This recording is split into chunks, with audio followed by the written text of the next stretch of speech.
Hello and welcome to episode 3, episode 13 of this series. Again, I have explained why I am calling this episode 13.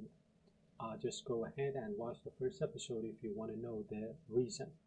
In this episode, I want to update my controller, my API, to use the data access layer that we have developed in the previous episodes. So right now we've got our DbContext, we've got our database, and the controller now needs to be updated to use this DbContext.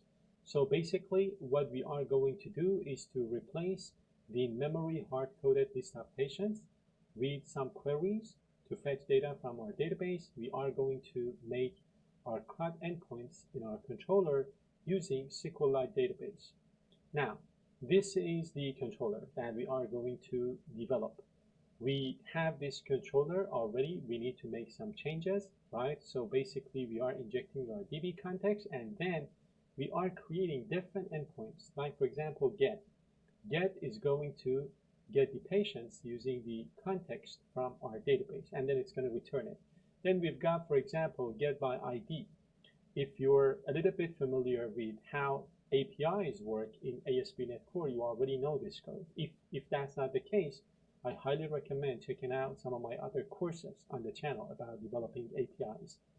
And then we've got, for example, post for creating a patient. We're going to get to the patient that we want to create from the body. And then as you can see here, we are going to return the patient using the route called get, the one that we have here. And then we've got another method for deleting, and all of these are using the context that we kind of created in the previous episode.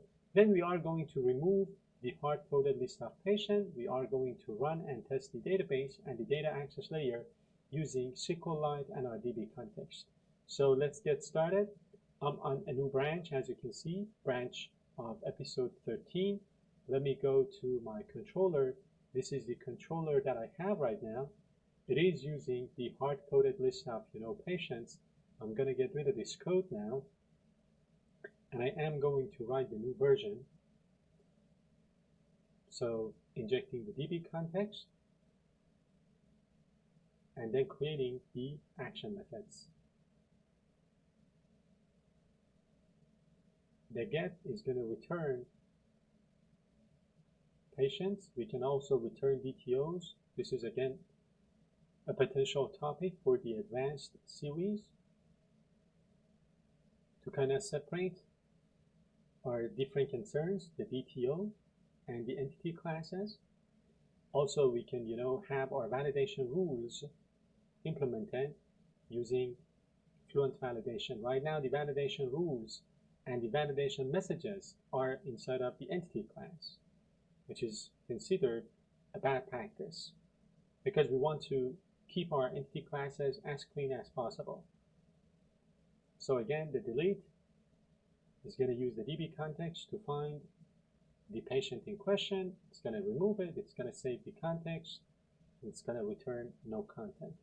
Right now, we are replacing the controller. And if I take you to the client application instead of the, for example, patients page, you know that we have already, injected the HTTP, and the HTTP is, communicating with our backend API to kind of get the patients. So this is something that we developed in the first version of this tutorial. Now, I am going to run the video, run the application to see this in action.